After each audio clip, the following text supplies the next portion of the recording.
It is 10:02. Good morning. I'm Lucas Panzica. The divisional round is set in stone after last night's finish to Wild Card Weekend in SoFi Stadium. The Los Angeles Rams handled the Arizona Cardinals, picking off Kyler Murray twice and holding Arizona to 61 rush yards in a 34-11 win. LA moves on to play at Tampa Bay next Sunday afternoon before the Sunday night kickoff between Bills and Chiefs. The Titans will kick things off on Saturday at 3:30 against the Cincinnati Bengals in Nissan Stadium, and Saturday night, it's Green Bay and San Francisco at Lambeau Field. The Preds lost their third straight on Monday at the St. Louis Blues, gave up a 2-0 lead and fell 5-3. Nashville now sits third in the Central Division and is back in Bridgestone to host the Vancouver Canucks tonight, a 7 p.m. puck drop. College hoops, Belmont bounced back from a loss against Murray State and raced past SIU Edwardsville 80-64 on Sunday, and the fifth-ranked Lady Vols stayed unbeaten in SEC play with an 84-58 win over 23rd-ranked Kentucky. Tonight, 24th-ranked Tennessee is in Nashville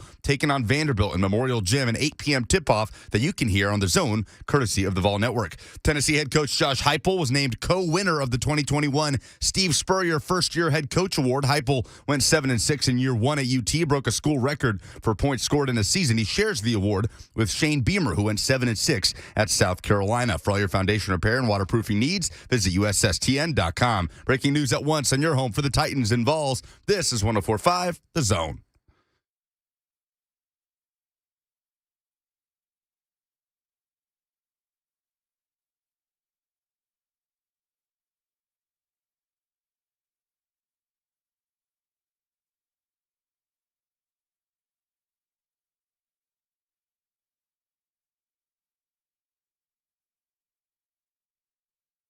Good morning.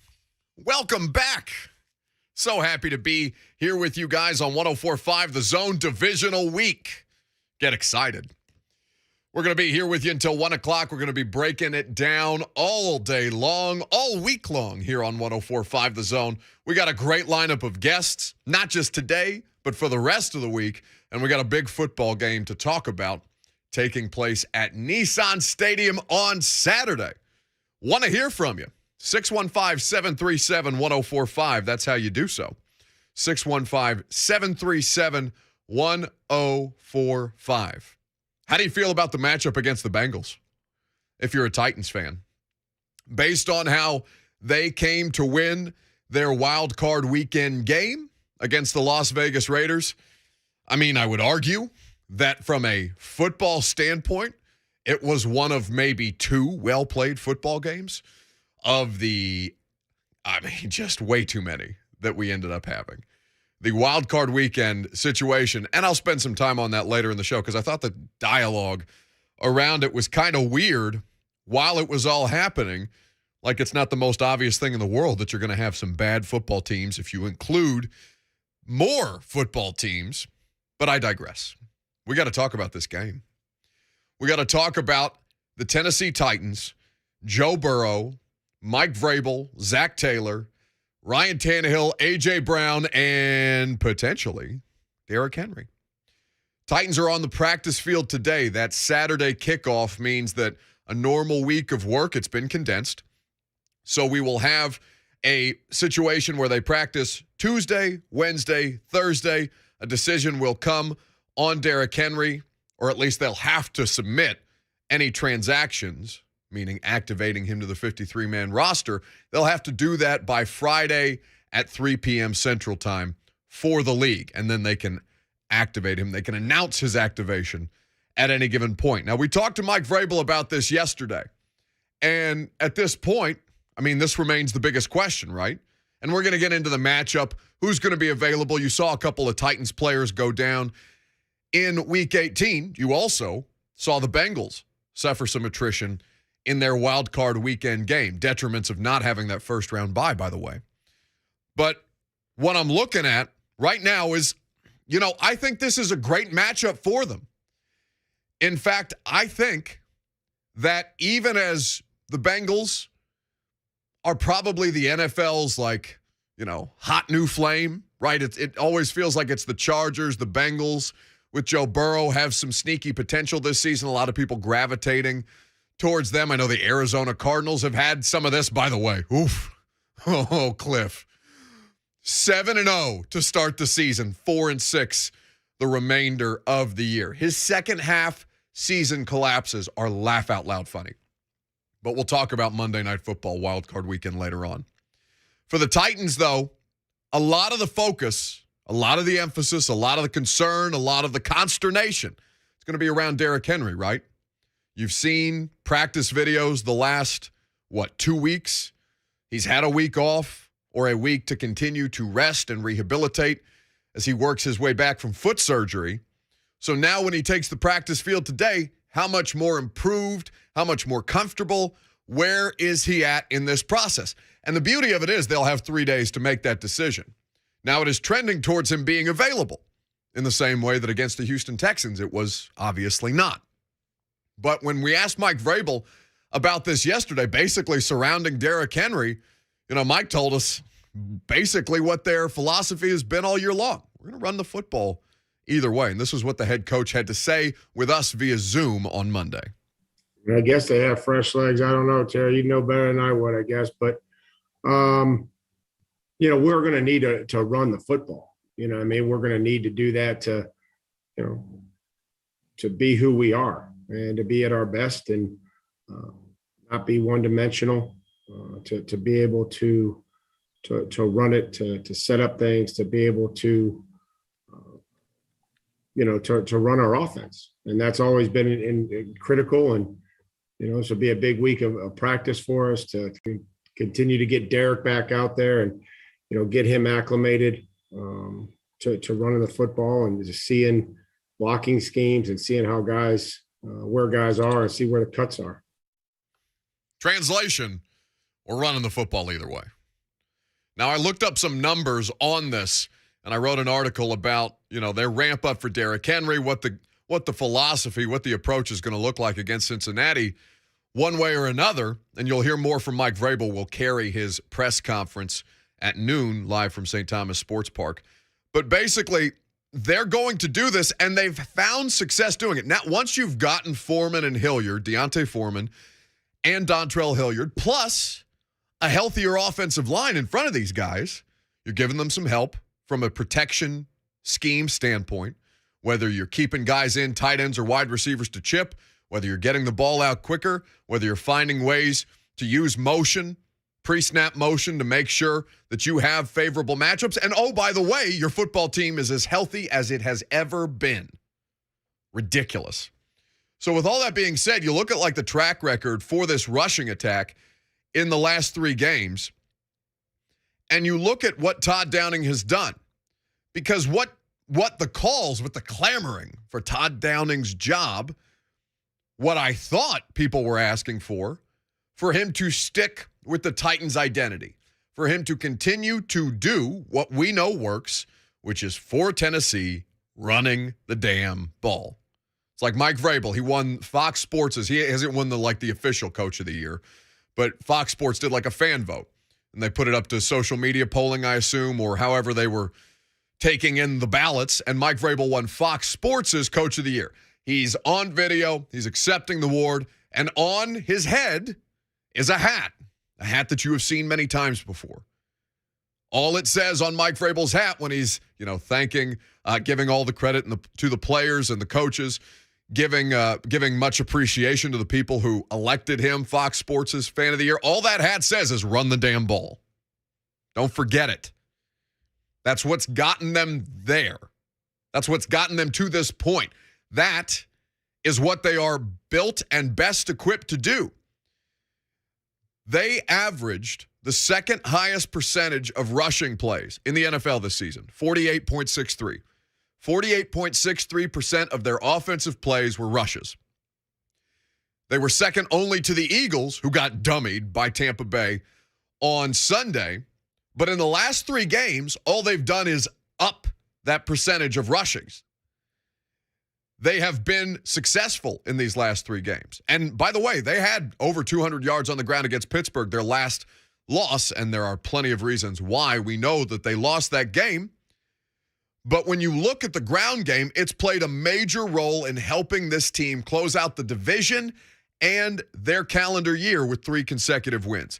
And you heard from Mike Vrabel on that. In the last 3 games, they upped that rushing snaps percentage to 52.75, up from 48.63. 3 straight wins. They were averaging that amount of rushing snaps. 412 yards in the 3 games, 96 attempts, so an average of 4.29, 3 touchdowns. The thing about the Titans' rushing attack is it hasn't necessarily been efficient when Derek is in or when Derek is out. And I'm going to give you some numbers on that coming up next. I also want to know from you where you think this football team right now matches up best with the Cincinnati Bengals. We're going to talk about it coming up next. 615-737-1045. That's the number. We're going to get into Wild Card Weekend in greater detail with our buddy Mike Giardi of the NFL Network. That's coming up at 11:20 as well. Stick around. It's 1045 The Zone.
Divisional week. Welcome back. Buck Reising here with you on 104.5 The Zone. 615-737-1045. Where do the Titans match up best with the Bengals? I want to talk about this. There's injuries on both sides. Now, be curious to see today at practice whether Titans get some of their defensive secondary pieces back, right? You were missing Elijah Molden against the Texans for a chunk of that game. Christian Fulton in and out of the lineup. Those guys are critical, especially when you're talking about a team in Cincinnati that is jam-packed, loaded with skill position talent. From wide receiver to tight end to running back. These guys are stacked. Now, there are weaknesses that the Titans can exploit, and I want to talk about those really in great detail right here before we talk about which Titans player there is the most pressure on. Hat tip to my guys at A to Z Sports. They had a good topic this morning, Austin and Zach, and so I think that's an interesting conversation to explore. But from your standpoint, where do you like the matchup? We're going to give you some details on this, but I think for me, it starts at the quarterback position. It starts with Joe Burrow because in a season and a half, basically, Joe Burrow has taken the Bengals from the basement of the AFC North for 11-1, I believe was the record. Of course, he tore his ACL and MCL. Comes back this year, they win the AFC North. And it's not an easy division to win, no matter whether you think Ben is washed or Lamar is an injury. The injuries have completely derailed the Ravens as they did, or whatever happened with Baker Mayfield's shoulder and the Cleveland Browns. Like, it was not an easy division to win, and they did it. So they get this win in Vegas, and I want to talk about this game in greater detail. But they get this win in Vegas, and Joe Burrow, they weren't even that great on offense in that 26-19 win. And I'll explain what I mean here in just a second. But I want you to hear from Joe Burrow post-game. Where is the audio courtesy of, Lucas? Who had this game? Which network? It was CBS, right? Because it was the Iron Eagle Charles Davis crew. Okay, very good. Who, by the way, are on the call for Titans and Bengals this weekend. So this is Joe Burrow on the field after the first Bengals playoff win in 31 bleeping years, courtesy of CBS. Joe, congratulations on the victory, but also the first playoff win in 31 years for Cincinnati. Can you talk about and characterize what you're feeling right now in this moment? It's a great win for us, for the city, for the organization, but, we expected this, so, it's not going to be a big celebration like it was when we won the division. We took care of business, on to the next round. I think you've taken care of business. That's exactly what your defense did on that final drive. You knew what the Raiders are capable of late in games. What were you thinking when you were watching that? Just make a play. Somebody make a play. We didn't get it done on offense in that fourth quarter. We put points on the board. We weren't able to punch it in. And then that last drive, we just wanted to take some time off, but the defense really stepped up. Joe, given what you went through last season with the injury and the offseason to try and rehab to get back on the field, can you put into perspective at this point what your personal journey has meant? No, it's been a long road. A lot of people helped me through it. I got a great support system that really enabled me to come back full strength, and I'm feeling great now. So that's in the past. We're moving on. Congratulations, Joe. Thanks so much. In fact, that audio courtesy of NBC. Lucas gave me the correction in my ear. Joe Burrow talking about, not getting too caught up in winning the division or winning the first playoff game in 31 years. An insane drought for postseason success. It was funny to watch the scenes of that game because they had they had armed guards surrounding the field. They thought the Cincinnati fans might rush the field and potentially put the players in danger because it's just, who could blame them, frankly, if they don't necessarily know how to handle success? The Bengals are a much maligned franchise. They have been on the precipice of, having good teams and making the playoffs. They've made the playoffs plenty with Andy Dalton, as a matter of fact. In fact, that's why Zach Taylor's predecessor lasted 16 years on that job. But what Joe Burrow has done, I think, is interesting because I didn't think they played their best game against Las Vegas on Saturday. I'll explain more about that here in just a second. But I do think that this matchup favors the Titans. Vegas right now, if you're looking in your DraftKings Sportsbook apps, Titans are 3.5-point home favorites on DraftKings Sportsbook. Let's go to Jay, who's in Charlotte, North Carolina. He wants to talk Titans and Bengals. What's up, Jay? Good morning. Hey, good morning, man. First time caller into your show, but don't worry. Diehard Titans fans here.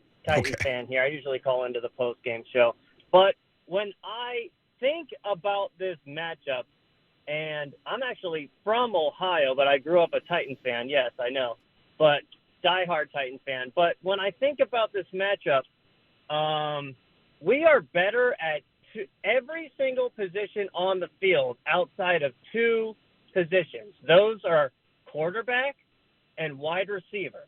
Now, wide receiver's pretty close, but Jamar Chase is just really the difference maker, and having, I think, Tyler Boyd is your number 3. I mean, the Titans just cannot trump that. So then when I think about it more, the Titans' pass defense has been really shaky.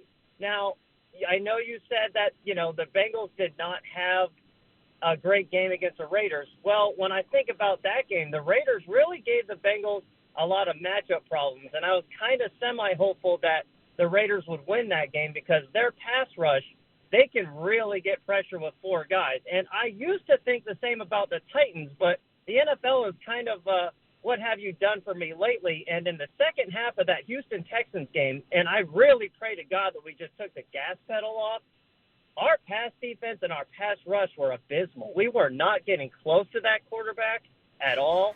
And they were without, I think Brandon Cooks for that. Oh, Jay, I'm sorry. That's our music. That's our Oscars walk-off music. That means you've stayed too long. This is a new feature on 104.5 The Zone. Lucas, what's the time limit for the people who are listening to this? We're going to keep things tight around here. Yeah, and we appreciate the call, Jay. We sure do. I'm going to say 90 seconds. 90 seconds. Yes. That's the limit. Operate on a shot clock, kids. 90 seconds of speaking uninterrupted will prompt the Oscars music. But some good points by Jay. No, excellent points, and we will address them. But 90 seconds or less, or you get the Oscars music. Thanks for the call, Jay. So here's what I'll say. He's correct. Skill position wise for the Bengals against this Titans passing defense and secondary matchup advantage Bengals. Truly. Now, what has been interesting for me to see and watching the Bengals kind of play out, they're one of my favorite teams to watch, as a matter of fact, because they're just so explosive. And, I mean, you talk about Tyler Boyd, T. Higgins, you've got Jamar Chase. Joe Burrow is utterly unflappable, but their offensive line is hot trash by any stretch of the imagination. You should know. You have lived the Quentin Spain experience. Quentin Spain is currently the Bengals starting left guard. Now, all respect to Big Q, as they call him. But their right tackle situation is abysmal. Their left tackle, Jonah Williams, wasn't the knock on him the fact that he was going to have to play another position because he had these T-Rex arms. He's got short, stumpy arms, even though he's a giant professional rage monster for a living. I'm pretty sure that was the case around what was considered the top left tackle prospect in that year's draft. But their offensive line is, there are places to take advantage of it. Now, when the caller brings up the idea that the Titans can't get pass rush with 4, they are by far and away superior to the Las Vegas Raiders. Max Crosby's a stud. Make no mistake. Max Crosby for the Las Vegas Raiders is an all-pro caliber. I mean, he didn't actually get all-pro because there were some good nominees. But he led the league in pressures among all defensive players this year. He's one of the most effective people at causing quarterbacks discomfort. But you have 4 of those guys. You've got Bud Dupree, Harold Landry. You have Jeffrey Simmons, and, of course, Danico Autry, who is my Titans man crush of the year as far as his performance on the field is concerned. Guy's a stud. And while I do agree, the secondary situation's a little more tenuous than you might think. Now, the extra week of rest, it will be interesting to see who's on the field today. As we brought up Elijah Molden and Christian Fulton, both missing snaps in that Texans game because of injury. If Elijah Molden can't go, and again, it's only the first day of work, 3 days, including this afternoon, for them to evaluate him. If Elijah Molden can't go, I mean, Chris Jackson got taken on a ride by damn near 40-year-old Danny Amendola. Respectfully to Chris Jackson, because he has put together some good snaps throughout the course of the season. But, I think we have seen the heights of Chris Jackson. Elijah Molden, the superior player in the slot. So with all that being said, you've got Dane Cruikshank, who has basically been the tight end eraser this year. I love CJ Uzoma. I hope I'm pronouncing his last name correctly. I believe I am. He's a great player. I think with David Long, Zach Cunningham, and basically however they decide to use this inside linebacking core, because remember, Rashaan Evans and Jayon Brown, Rashaan Evans played 2 snaps against the Texans a couple of weeks ago. Jayon Brown was a healthy scratch. So you got guys that you can roll off the bench depending on the matchup, and Joe Mixon is a matchup problem. So I think there are places where they do have advantages, but also you need Christian Fulton, and in a perfect world, you need Elijah Molden as well. But more than anything, you need the pass rush to get home. Let's go to Tarn, who's in California. We got a lot of out-of-state callers today. Up next on 104.5 The Zone. What's up? What's up, Buck? What's up, Lucas? How you guys doing? We're well, thank you. My bearded brown brother. I That's think right. The Titans match up well mentally and experience-wise, I think, if that counts. If you think about it, like everybody's saying, Bengals have won their first playoff game in 31 years. So as an organization, they've never been there. Obviously, their players haven't. We've been there multiple times, 3 straight years. We've been to the Super Bowl. Our players have been there. Our coaches won it. So I think just from that standpoint, I think we have a huge advantage as far as, versus the Bengals. And then obviously winter is here. I mean, the King is going to be back. I think you were saying that the center of the defensive line, they have some injuries there. So if that pans out, I mean, can't stop the King. So I'll keep it short. I'll get off and listen. Appreciate you guys taking my call every time I call. Thank you. Thanks, Tarn. Look at him. You got people shook with the Oscars music. You happy about that? Just a little bit. By the way, what were you smiling gleefully at back there earlier? You looking up at the television and you had just a delighted smile on your face. Oh, it was they were doing the Stephen A. Smith laughing at Cowboys fan bit again. They're really running it into the ground, but I'd be lying if I didn't say I got some enjoyment out of it. No. They more Stephen A. mocking Cowboys fans. We'll get to the Cowboys when we get to winners and losers of the football weekend, I assure you. But Tarn brings up a good point, and you did see this yesterday. Larry Ogunjobi, who is third on the Bengals in defensive pressures, defensive tackle, played the most snaps of any of their defensive linemen this year. Larry Ogunjobi sustained a foot injury against the Vegas Raiders. Again, the detriments of playing on Wild Card Weekend. He's straight up out. That's a big hole in the middle of their defense. And it comes at an advantageous time for Titans' offensive line that's getting time together, staying healthy.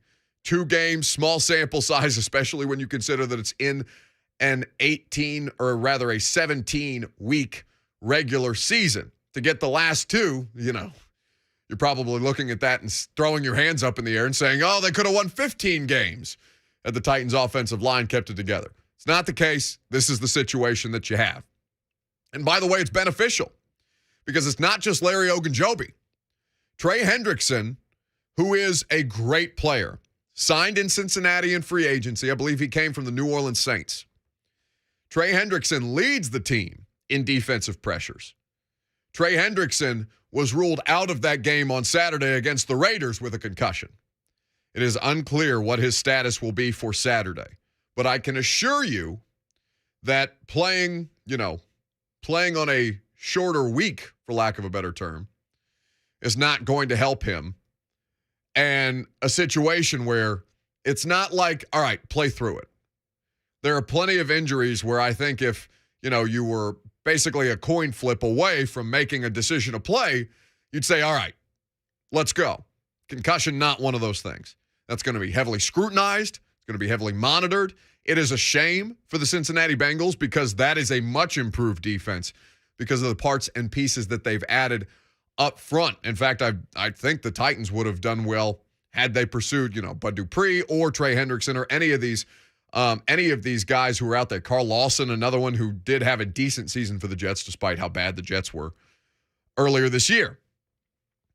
Advantage, Titans offense in that regard. I think they'll be fine on offense. I don't know if they're going to be able to outright stop Cincinnati. Now, I'll tell you where they can stop outright Cincinnati based on what I saw from the Raiders on Saturday. Bengals were moving the ball pretty well. They had Larry Ogunjobi, by the way, forced or rather recovered a Derek Carr fumble to set up one of their field goals. Again, the final score was 26-19. They had 5 red zone trips. Cincinnati did. 5 red zone trips.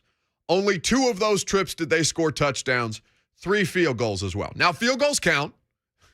Mike McCarthy thinks they count more than what they're worth, I assume, given the way that he coached like a coward over the weekend, and we'll talk about that as well. But when the Bengals got into the red zone, for all of their explosive players and for as great as Jamar Chase and T. Higgins and Joe Mixon and all of these special athletes are, when there's lots of space, when you close things in on the 20, they kind of struggled.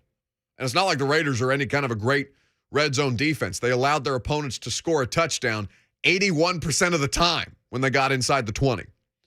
So this is a situation that I think is going to be beneficial for Tennessee, especially if you have Derrick Henry. Because you talk about the places where they've suffered the most, right? I brought up their rushing efficiency earlier. It hadn't been great, even with Derrick. I think it would surprise a lot of people. Actually, let's play trivia, Lucas. What would you guess, out of 32 teams, where do the Titans rank in rushing play success rate on the season? Top 10, I'm going to say 7. 7. You are incorrect. They are 24th. Wow. A lot of tackles for loss. A lot of tackles at the line. Derrick makes up for a lot of that when you're rattling off, 60-yard touchdowns against the Buffalo Bills. You've got game-breaking scores in Seattle. Derrick Henry makes up for a lot of that. And by the way, Deontay Foreman and Dontrell Hilliard have had some explosive runs as well. They're just a touch slower than Derrick, so the secondary players are able to catch up to them. Their average rushing play success rate this season, 37.8% of the time they had success on their rushing plays. It's not good. But consider that the offensive line has been largely bad all year long.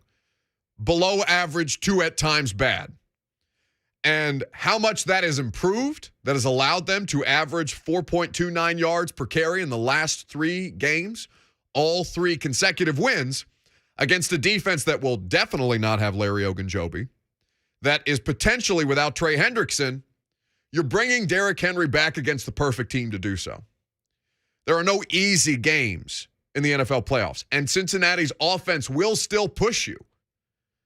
But every way that I look to break down this game, and we'll do it throughout the course of the week. Mina Kimes, who I'm watching on First Take today, she's going to be on the show on Thursday. We're going to have Coach Dave McGinnis. Will Compton is going to be here to break down the Titans defense as well. We're going to have a lot of X's and O's talk all week long. It's going to be great. But when I look at this, every time from my perspective, I don't know how the advantage every time isn't Titans unless they turn the ball over. Because that's the thing that cost them opportunities against the Cincinnati Bengals in Burrow's rookie year in Cincinnati. Those turnovers and the inability to get the Bengals offense off the field on third down. Life's different nowadays. 2020's third down defense is much different than 2021. 615-737-1045. You can jump in. Where do you think the Titans match up best with the Bengals? How do you feel about the matchup? Are you confident today? You should be.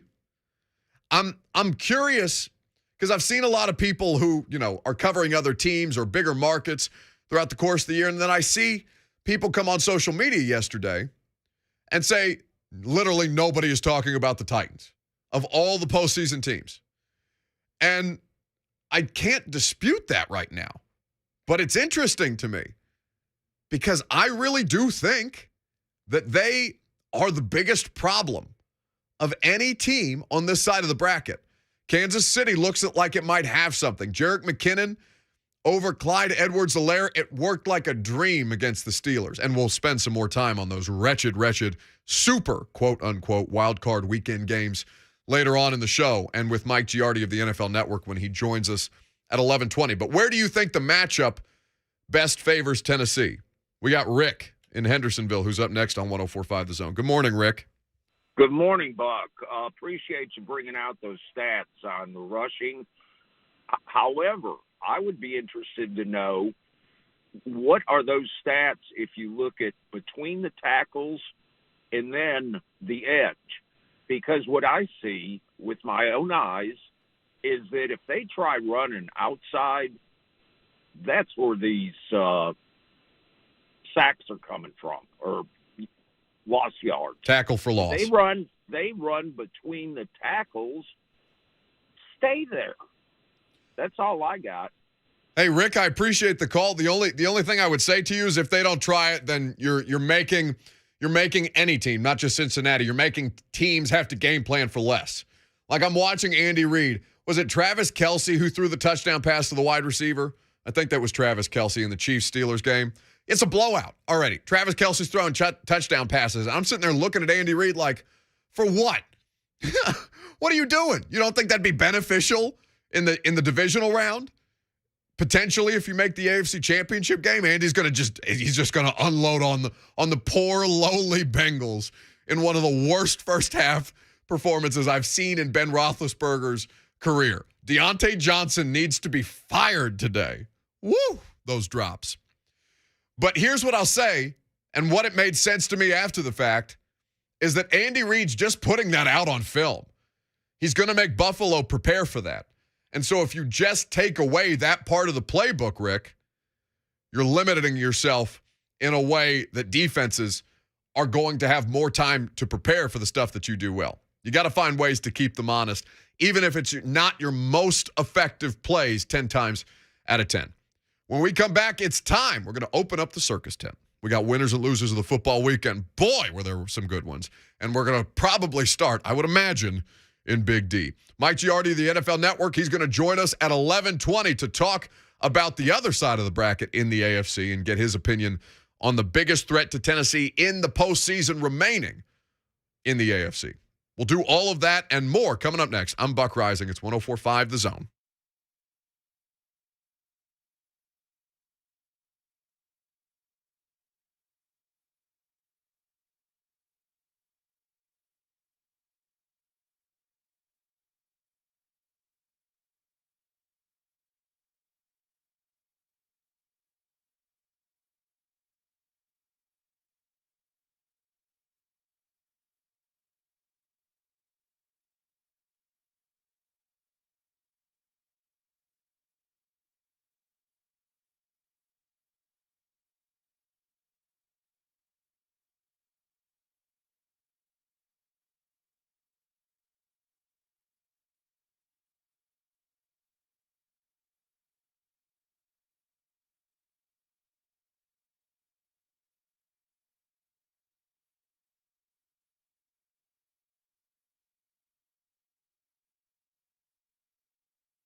Okay. Divisional week. Welcome back. YouTube chat's going crazy. A lot of people calling for Mike McCarthy's job really yesterday and today, head coach of the Dallas Cowboys. I saw some fake news in the YouTube chat trying to tell me that Mike McCarthy had been fired. That is not, in fact, the case. If we see anything that has confirmed any coaching staff changes with the Dallas Cowboys or any other team at this point, we will be sure to update you with the latest. I missed doing the show yesterday. I felt like we should. I don't know. Did you enjoy your day off? I hope you did.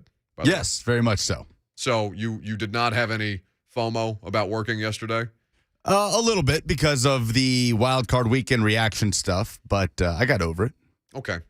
It was weird to have a 3-day weekend. Usually it's one day off, Titans game, and then Monday. I didn't know what to do with myself. Yeah, it was very strange. Like our boss, Paul Mason, came in here and was asking me, did I enjoy my 3-day weekend? I was like, yeah, I got a ton of stuff done. It was super productive. I wrote, I went, and, I got my booster shot ahead of the playoffs, so the NFL can't kick me out. I got my hearing checked because apparently the radio show's making me go deaf, but that's a subject for another day. I didn't know what to do with myself, and I really, really appreciate Will Bowling and Kayla Anderson and Keith Bullock, Titans legend, and our guy Mac for filling in for both of us yesterday. But I won't lie. I turned it on while I was in the car driving around to my appointments, and I missed it. Just like I missed making fun of people in football. Winners and losers of the football weekend. Give me the circus music. There it is. The tent is open. Who falls through the trap door?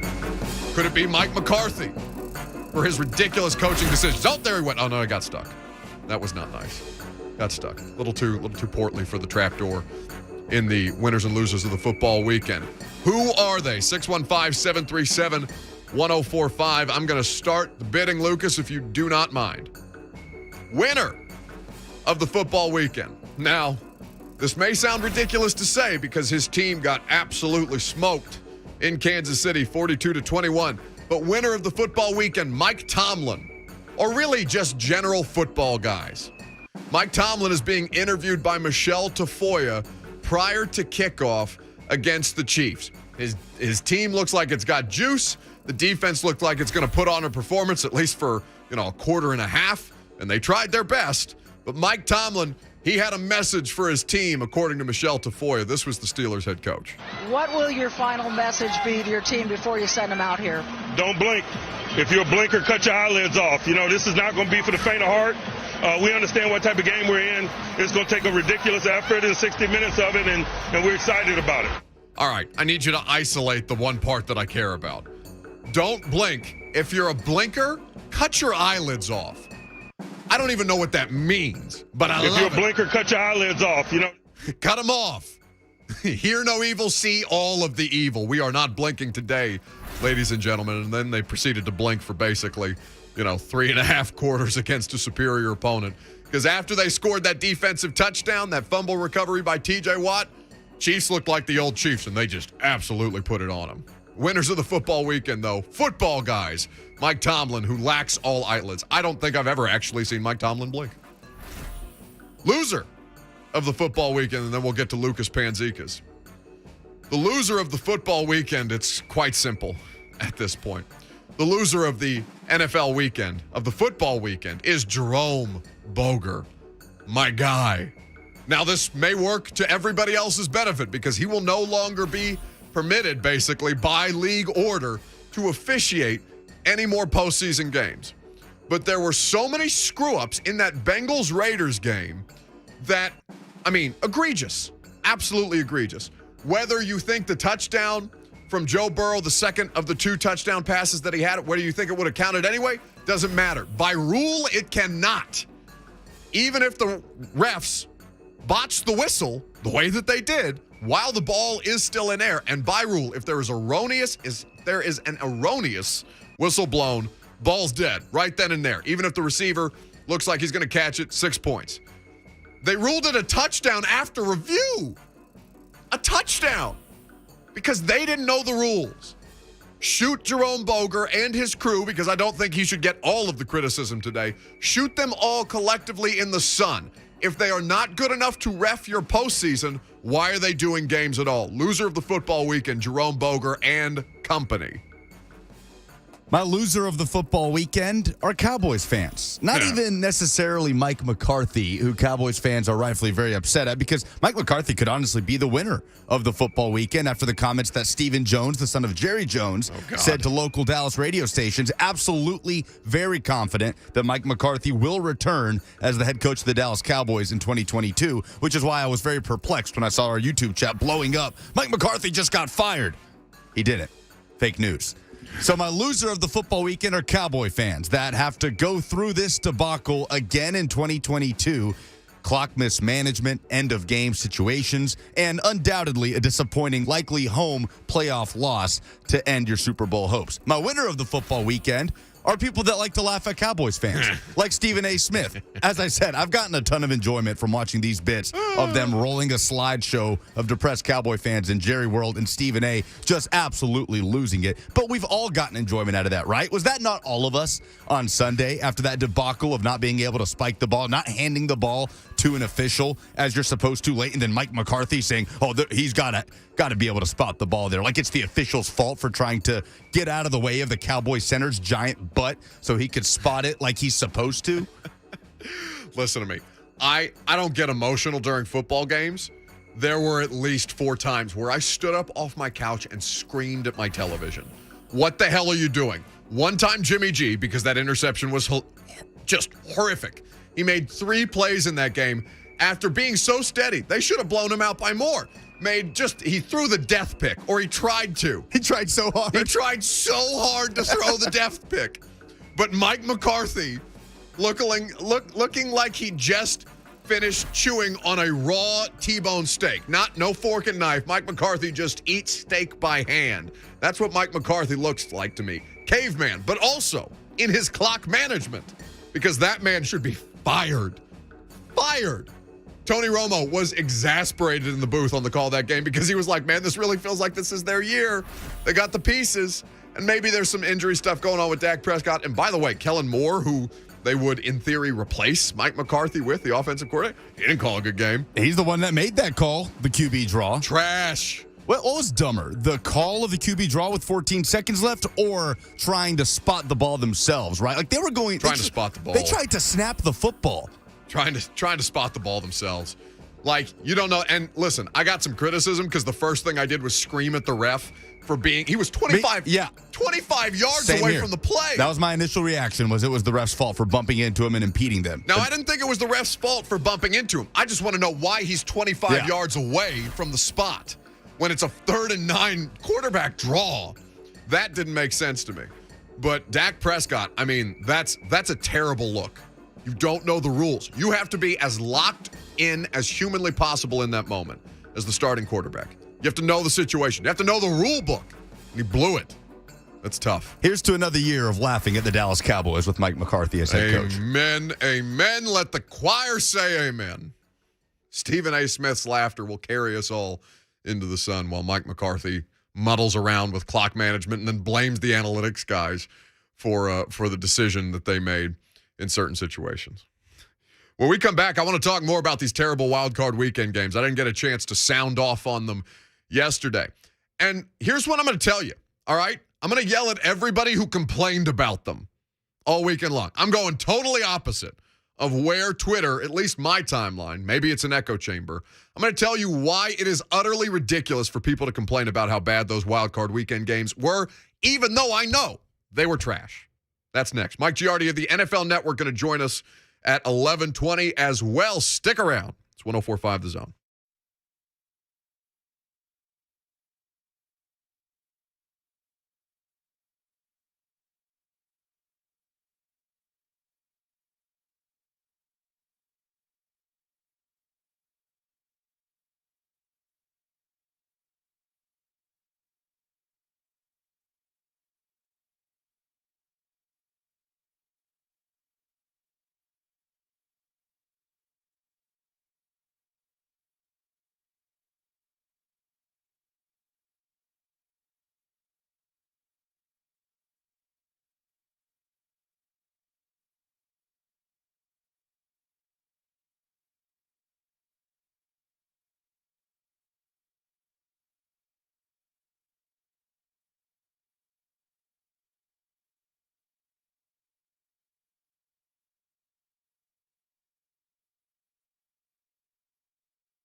It is 11:04. Good morning. I'm Lucas Panzica. The divisional round is set in stone after last night's finish to Super Wildcard Weekend in SoFi Stadium. The LA Rams handled the Arizona Cardinals, picking off Kyler Murray twice and holding Arizona to 61 rush yards in a 34-11 win. Los Angeles moves on to play at Tampa Bay next Sunday afternoon. That will precede the Sunday night kickoff between Bills and Chiefs. Of course, the Titans will kick things off on Saturday at 3:30 against the Cincinnati Bengals in Nissan Stadium. Saturday night, it's Green Bay and San Francisco at Lambeau Field. The Preds lost their third straight on Monday at the St. Louis Blues, gave up a 2-0 lead and fell 5-3. Nashville now third in the Central Division and is back in Bridgestone tonight to host the Canucks, a 7 p.m. puck drop. College hoops, the fifth-ranked Lady Vols stayed unbeaten in SEC play with an 84-58 win over 23rd-ranked Kentucky. Also, Belmont bounced back from a loss against Murray State and beating SIU Edwardsville 80-64 on Sunday to improve to 14-4. Tonight, 24th-ranked Tennessee is in Nashville, taking on Vanderbilt in Memorial Gym, an 8 p.m. tip-off. You can hear it on The Zone, courtesy of the Vol Network. Pregame coverage starts at 7:30. For all your foundation repair and waterproofing needs, visit USSTN.com. Breaking news at once in your home for the Titans and Vols. This is 104.5 The Zone.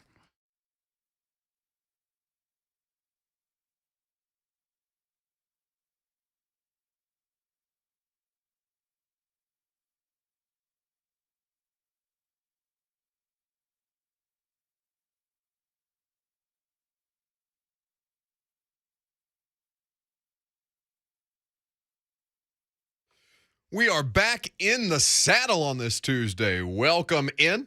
If you're just now joining us, welcome back if you've been hanging out with us so far this morning. Buck Reising here with you, Lucas Panzica. He's making it happen behind the scenes. We are on the air until 1 o'clock. We got Mike Giardi of the NFL Network. He's going to join us coming up next. By the way, if you are attending Saturday's divisional round game between the Titans and the Bengals, which we will spend much more time on that later on in the show. If you're attending, the first 20,000 fans to arrive at Nissan Stadium, they're giving out Tennessee Tough blankets for you because the climate is expected to be quite chill. Keep that in mind if you are planning on getting into the stadium, arriving early, getting out there for player warm-ups, things of that nature. By the way, I am so excited for this. I don't normally get like this about sports. Even the one team in my life that I still get to be a fan of, I just end up being angry at them for almost losing to Nebraska last night. A conversation for another day. Lucas, you going to Tennessee Vanderbilt tonight, right? I'll be there tonight. Do you feel good about that? We'll see.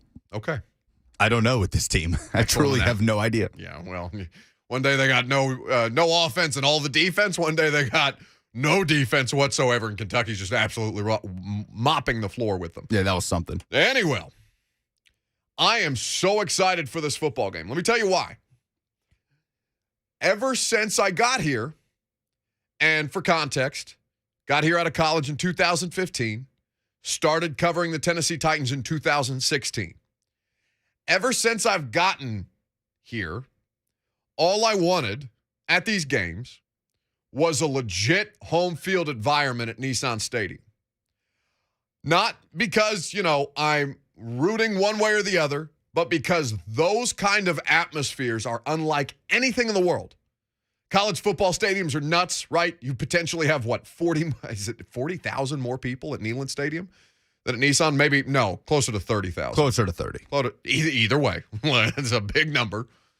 So college football, SEC, Death Valley, Bryant-Denny Stadium, there are playoff hockey has this with the Preds when they were red hot.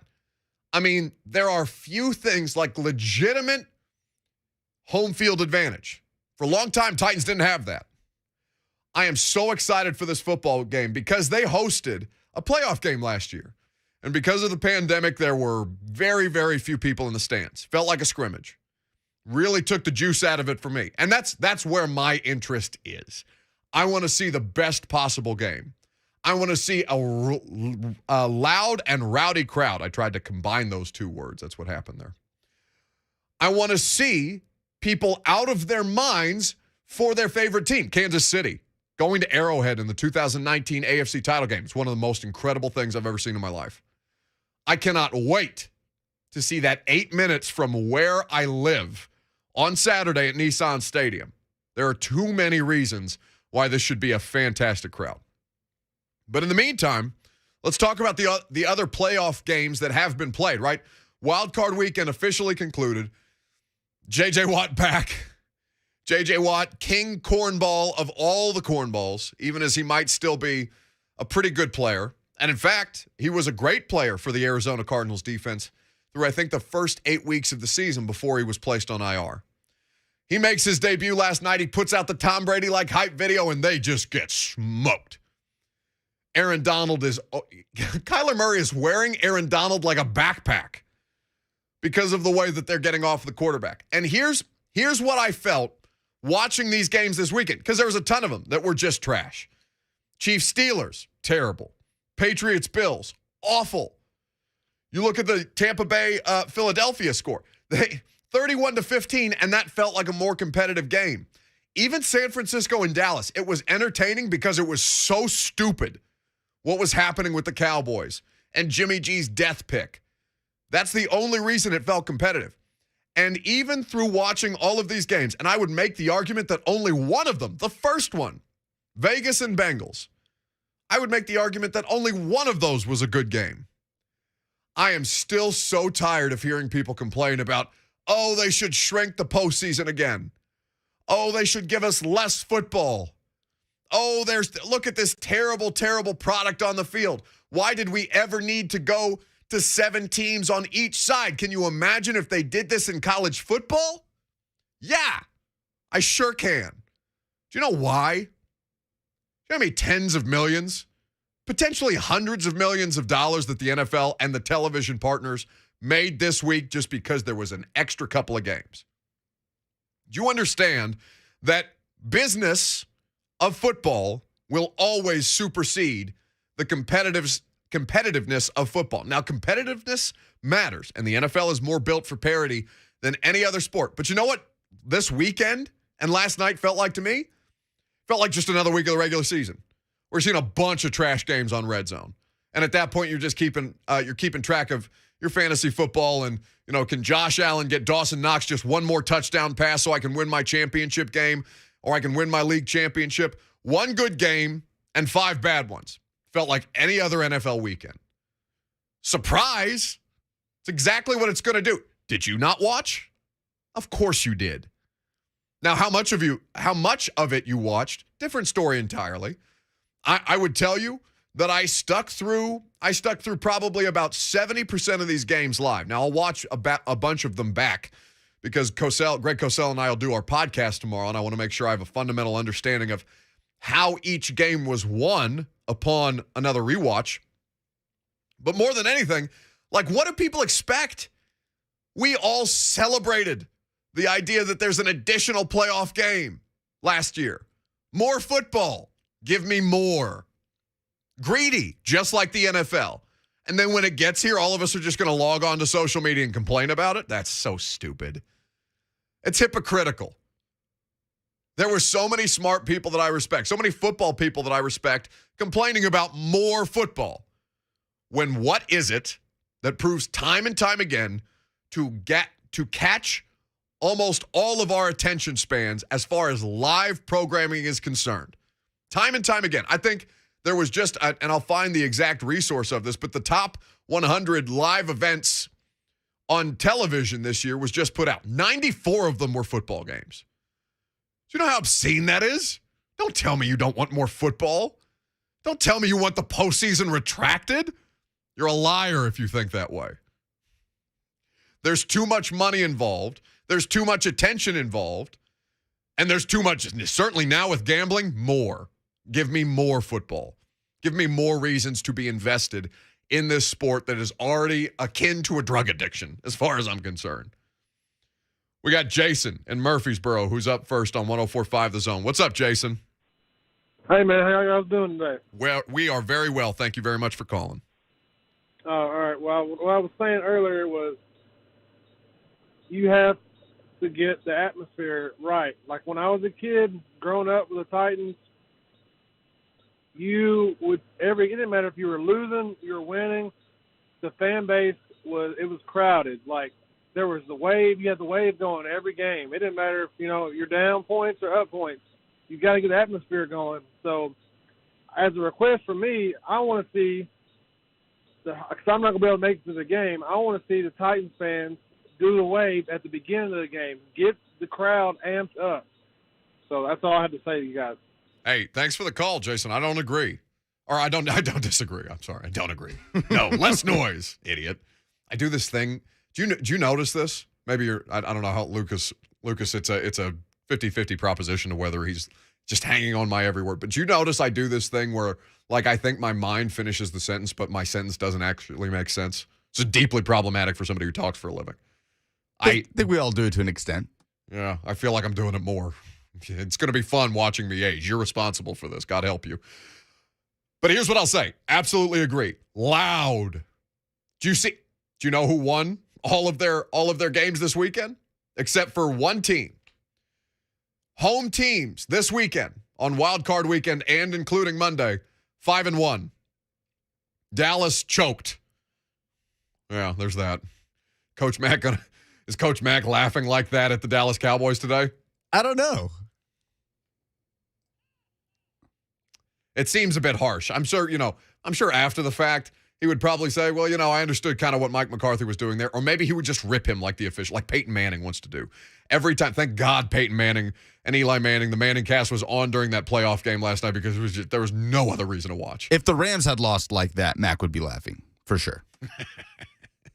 Or the Birdnals. 615-737. He probably is laughing at the Birdnals. No, I think the Rams just sent him a game ball. Every time the Birdnals lose any game. That's right. Just chuckling at Cliff Kingsbury. Joseph in Smyrna is next. Hello, Joseph. Hey, Buck. Just want to add to your point. People were clamoring about wanting spring football, and we got spring football. And XFL, although it wasn't the greatest product on the field, but damn, it was fun to watch. Oh yeah. And man, I'll take XFL again just to have spring football. So for the NFL, I don't understand why people are now all of a sudden, let's not have, let's cut it back down. I don't know about y'all, but I want some money on this weekend's game. I just for ethical concerns as a team, like as a Titans reporter, I don't bet on the NFL. I'll bet everything else because it keeps me engaged in all the other sports. But I know a lot of people. Vegas was not happy because almost all of the favorites won. Almost all of the favorites won. And 5 of the 6 home teams won this weekend. When we come back, Mike Giardi of the NFL Network is going to join us. He was on the sidelines for the Buffalo Bills' absolute ass-kicking of the New England Patriots in Buffalo, where Ryan Fitzpatrick was shirtless. That should have been my winner of the weekend. Damn, I blew it. I really blew it. Legendary stuff. Anyway, Giardi's going to be here. We're going to talk about the Titans and the Bengals, the greatest threat to Tennessee in this AFC playoff remaining now that we are officially in the NFL's Elite Eight. We're going to talk about that Josh Allen performance because regardless of who you're a fan of, that dude was out of his mind. Giardi is next. I'm Buck Reising. It's 104.5 The Zone.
Tuesday edition. Welcome back. Buck Reising here with you till 1 o'clock. Mike Vrabel's press conference coming up in about 36 minutes from now. Gary, the head coach, for you live from St. Thomas Sports Park. We got our buddy Mike Giardi of the NFL Network. He's going to be here momentarily as well. The number, if you want to jump in, 615-737-1045. You can do that, 615-737-1045. Let's go to Curtis in Nashville who wants to chime in on this Tuesday. Good morning, Curtis. Good morning, Buck. I just want to say you have enlightened me that national news media, it doesn't matter what they say. I have been a Titans fan since the 2008 season, so I have always had faith in the Titans, but I worry that, like, people who moved here recently that are, like, historically the Titans suck, I don't want to be a Titans fan or whatever, that they get their Titans news from national media who doesn't care about them. And I just worry that that's worsening our fan base. All right, I'm going to shut up and listen. Hey, thanks for the call, Curtis. I appreciate it. So that's an interesting question, given that we're about to have one of the hated national media members on now. Giardi is going to slink his way into the proceedings, and we'll talk about the AFC playoffs at this point. But listen, I mean, I understand why Titans fans have a distaste for national media. Speaking of national media, the person in the national media who I have the most distaste for joins us now on 104.5 The Zone. Mike Giardi is here. Hello, Michael. You dialed the wrong number. You meant Rossini. No, listen, Diana is less gruff with the audience than you. You have a different kind of demeanor, or at least she's better at faking it than you are. Yes, well, that's probably more to the truth of the matter there. All right, so I know how much you love my callers. You tweet me and text me about them all the time because I love them. They're terrific, but they're also insane. Bless you, people. Yeah. So we just had a call about, national media doesn't matter as far as Titans coverage is concerned. And I don't like that, Mike, because there are so many of you guys, like Diana, even though you're probably not going to want to give her any credit, and yourself, Mina Kimes, who's going to join us later in the week. Like, I think we're pretty selective about the people outside of you that we bring on here, but why do you think people in Nashville feel that way? Because they're not getting enough love. This team's deserving of more love. When you have these big conversations on whatever sports station that you watch, and you say to yourself, if you're a Titans fan, like, how come they got to lead with Brady every time? Or how come they got to lead with Rodgers? Or how come they get, Josh Allen? Like, we're the number one seed, and it is I feel their pain because I feel like it's really truly been – this isn't one of those things where fans are, like, disrespected erroneously. I think it's real. They're just not getting enough love. So from that standpoint, Mike, you look at this game coming up here at Nissan Stadium, divisional round now in full effect, Cincinnati the opponent for Tennessee. How do you like the matchup on either side? I like it a lot. I do. I think the front seven for the Titans is going to give that porous offensive line fits. I think Joe Burrow is going to get hit quite a bit in this game. I also think they've been good enough against the run, right, where I don't know that you can say if you're Cincinnati, like, well, we can give Joe Mixon 25 touches and sort of keep you at bay. I'm not sure they can do that. And then you've got injuries on the defensive line for the Bengals, which, look, if Derek is back and Derek is 85, 90, 95% of what Derek's been, then they're going to have a hard time with that. So I think a lot of things are playing into Tennessee's favor as they go into this game. Yeah, for what it's worth, Cincinnati against the Raiders averaged 3.3 yards per attempt. Joe Mixon, 17 carries for 48 yards. He averaged 2.8. So that was clearly the focus for Vegas to kind of snuff out their run game and let Joe try and beat them. And obviously he did, because the Raiders were trying to lose that game in almost as many ways as Mike McCarthy was on Sunday. Yes. Mike Giardi of the NFL Network is here with us on 104.5 The Zone. Derrick Henry is the topic A right here. We're going to go out. There's going to be a Sasquatch video shot of him at practice, of him doing, some kind of sandpit drill or something that is largely, for the purposes of clicks, useful, but not actually indicative of what his status will be. Mike, things are trending towards him being available on Saturday for this football team, though. Julio Jones, A.J. Brown, Derrick Henry, they've only played 120 snaps together throughout the course of this season. What does that number mean to you? Again, it sort of speaks to the remarkable nature of the Titans finishing as the number 1 seed when that, loading up with Julio on top of Derek and AJ. I mean, you were hoping to have 800 snaps of those guys on the field together, and to get 120 is just ludicrous and speaks to the coaching job and the ability of this team to adapt when they have to.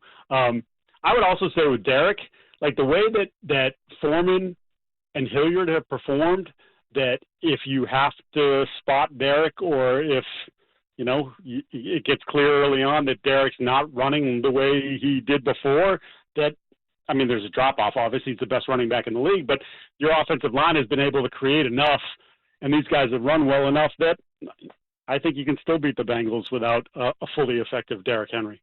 So the opponent, obviously, this weekend is the Bengals. You were on the sidelines. By the way, you looked very, very comfortable. What did the temperature end up being with wind chill in Buffalo on Saturday?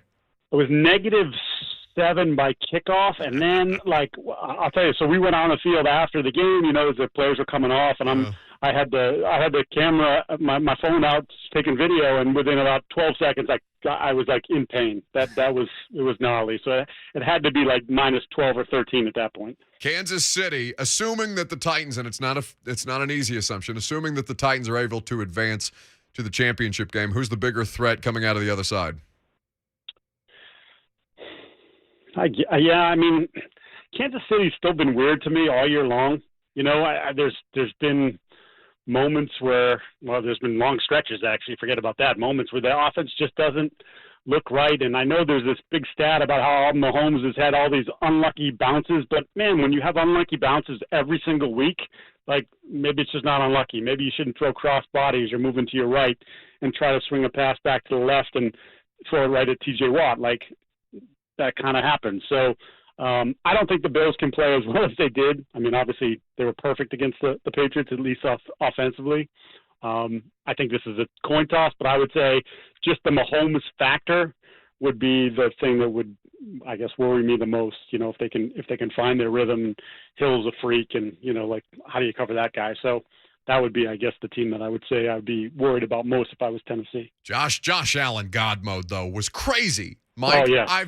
I don't know why I didn't expect, because I know the Patriots have limitations. You're based out of Boston. You cover that team, more closely than probably any of. By the way, are you traveling with Buffalo at this point? Not this weekend, no. Okay. I'm going to be watching this. I get to watch this one from my couch. Oh, you beer. Bum. Perfect. Well, that's it's a playoffs. Mike Giardi taking a weekend off. What a lame. Anyway, Josh Allen God mode. Your thoughts? Yeah, look, he's the best dual threat quarterback in the league. I think that they have unlocked some things offensively here over the last 5 weeks, or 6 if you want to go back to the second half of the Tampa game, where he ran 8 times in the second half. He's averaging, I think, almost 9.5 carries now per game as opposed to 6 before. It's almost like, hey, look, we don't want to subject you to this much physical contact, but at this point where we are in the season, can you give us a couple more games like that? Can we get through, and then you can rest up in the off season, and hopefully we'll find a way to matriculate the ball a little bit better with our run game going forward. He's awesome. I thought that the game he played against the Patriots December 26th was the best I'd ever seen him play. And then he goes out and does that, where he throws 5 touchdowns and just 4 incompletions in a playoff game in terrible, weather conditions. It was even better. It's like the game for him is completely slowed down, and that's a scary proposition when the guy's 6'5", 6'6", 240, and can wing it from every angle.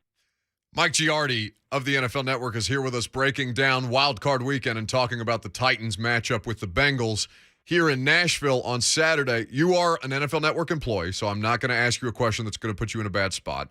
But, Mike, why can't people understand that even bad football, more bad football, is good business? Yeah, I don't know why. All you got to do is pop in the numbers.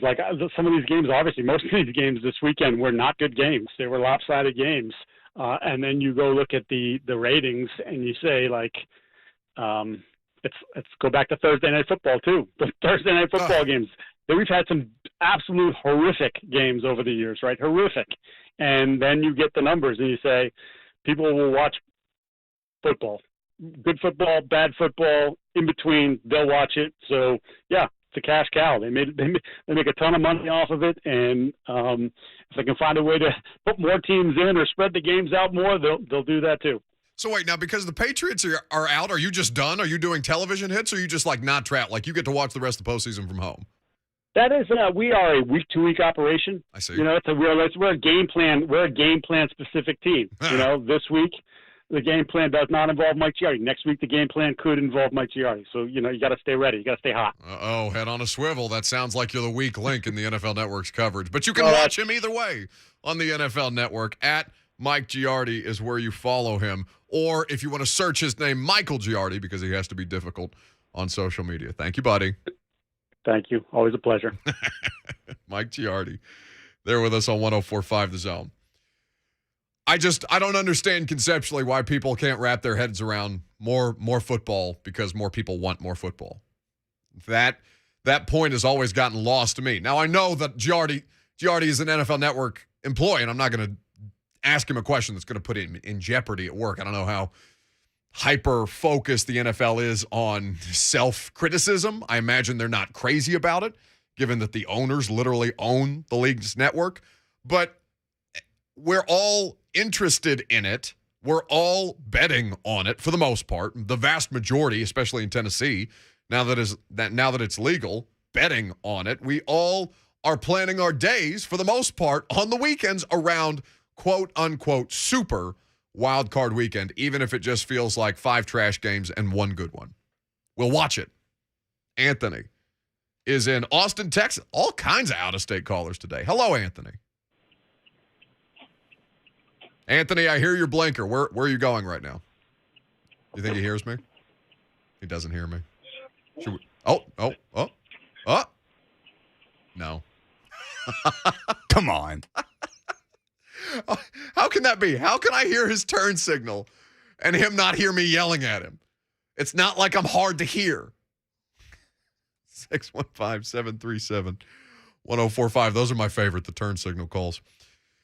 From the standpoint of what Mike said, and listen, I know that the easy answer to this question, who's the biggest threat to the Titans remaining in the AFC, right? Because we're now down to 4 teams on the Titans side of the bracket. Yes, obviously the greatest threat to them in the immediate is the team that they play on Saturday. But from a matchup standpoint, because Titans don't have to look ahead, Mike Vrabel doesn't have to look ahead, Ryan Tannehill, A.J. Brown, Derrick Henry, Jeffrey Simmons, Christian Fulton, they don't have to look ahead. We'll do it for them, right? Rat poison. I'm looking at the 3 remaining teams, Buffalo, Kansas City, and Cincinnati, and saying, okay, Buffalo, Titans low-key own Buffalo. I don't know if that's a mental thing.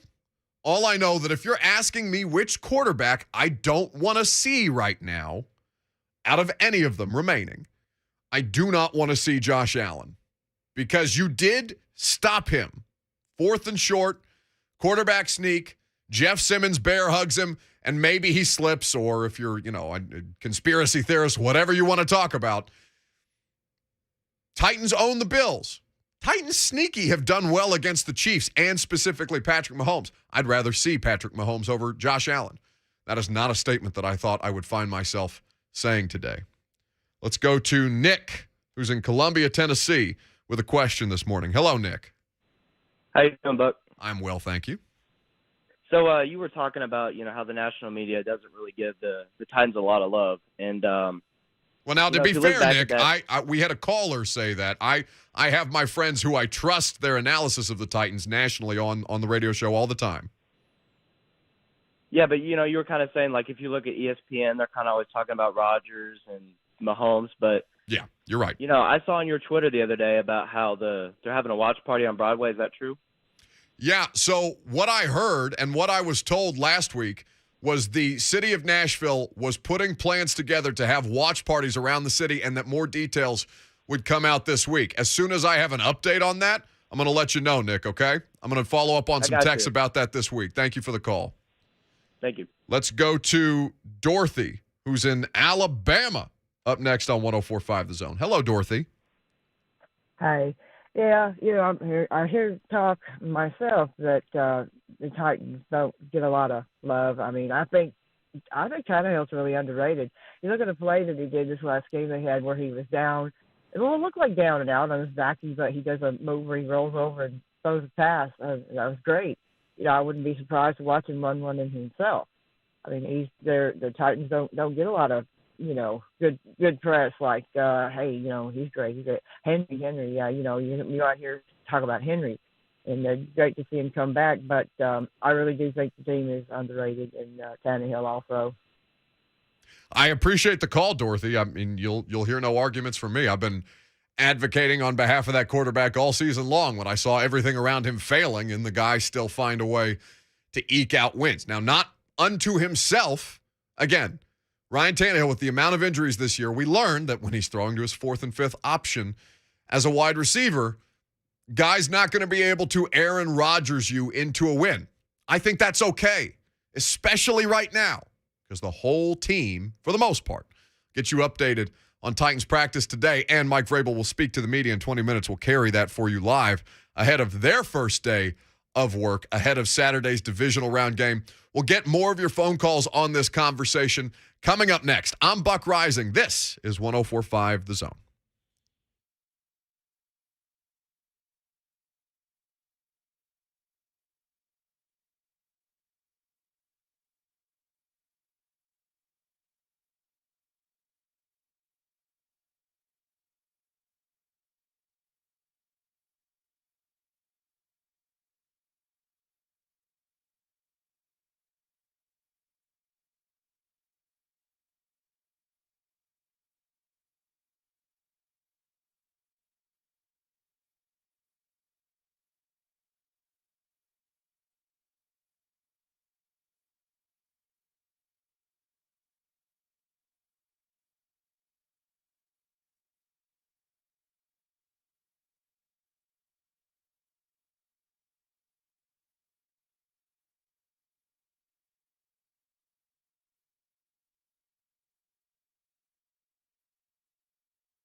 Hey, I got big news.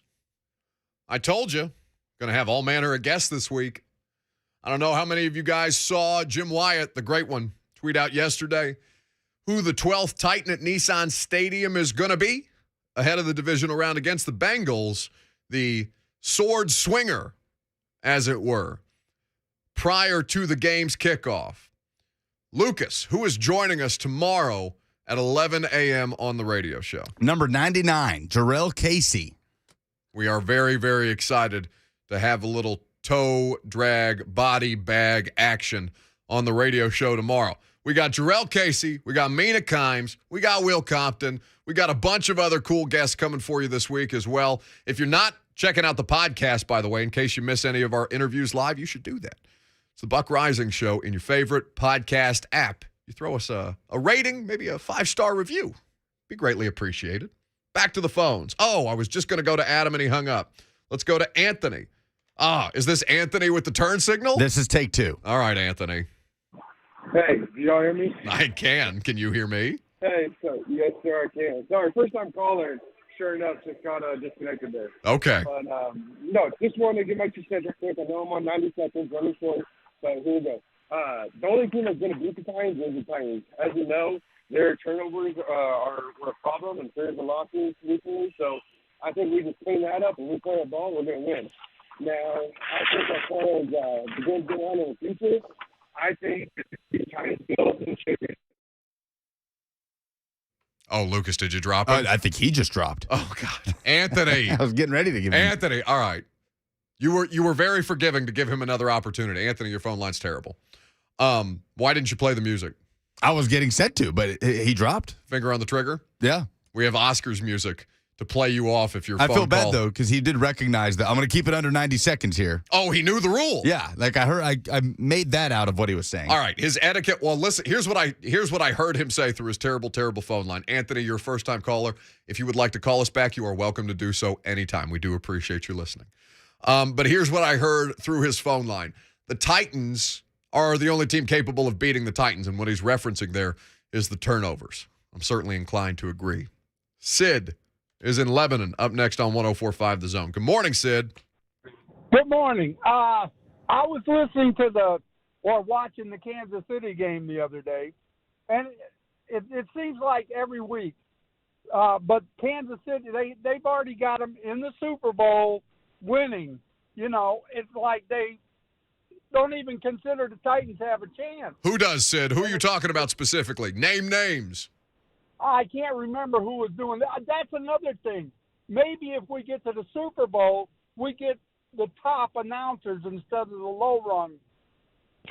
Well, thank you for the call. Listen, Sid, you're getting NBC either way if you make it to the Super Bowl. And you're getting Charles Davis this weekend. That's nothing to complain about. You leave Charles Davis alone.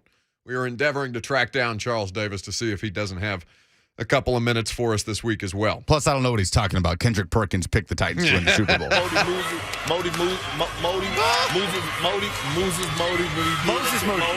What more do you want, people? Wait. We have to get him on. If they make the championship game, no. If they make the Super Bowl. Kendrick? Titans analyst Kendrick Perkins. Give him his flowers? Please. Harry Douglas is great. We love Harry. Harry, a former player.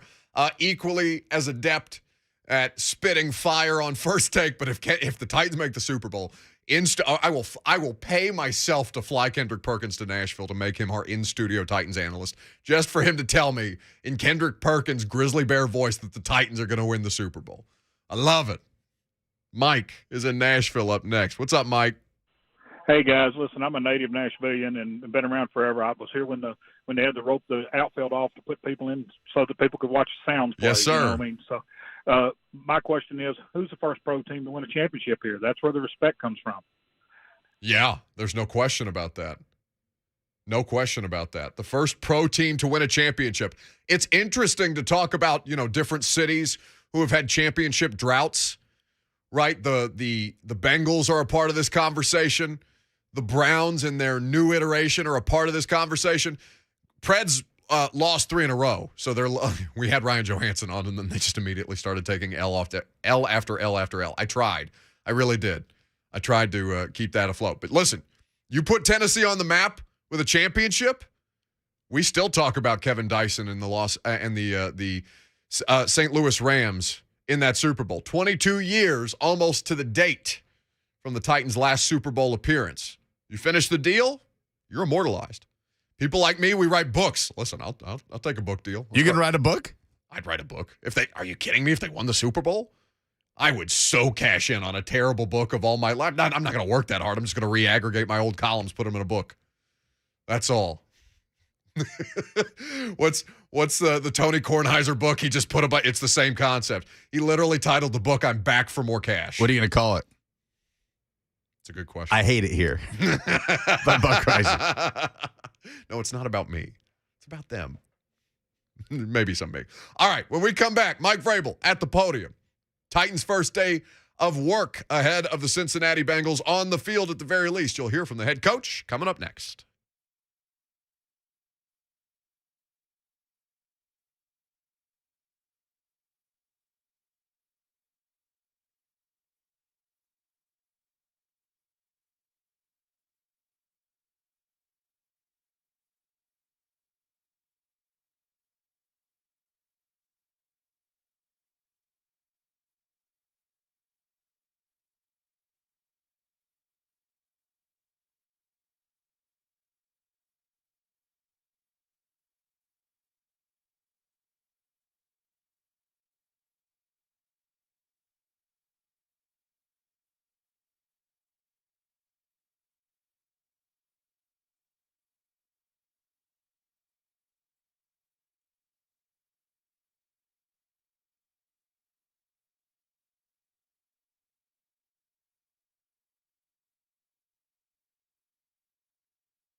It is 12:01. Good afternoon. I'm Lucas Panzica. The divisional round is set in stone after last night's finish to Super Wildcard Weekend in SoFi Stadium. It's the Rams beating the Cardinals 34-11. So LA will move on to play at Tampa next Sunday afternoon. Next Sunday night will be in the AFC between Bills and Chiefs. Of course, the Titans will kick things off Saturday at 3:30 against the Cincinnati Bengals in Nissan Stadium. Saturday night will be Green Bay and San Francisco at Lambeau Field. Titans head coach Mike Vrabel is meeting with the media now. You can hear it live coming up on the Buck Reising Show. For all your foundation repair and waterproofing needs, visit USSTN.com. Breaking news at once on your home for the Titans and Vols. This is 104.5 The Zone.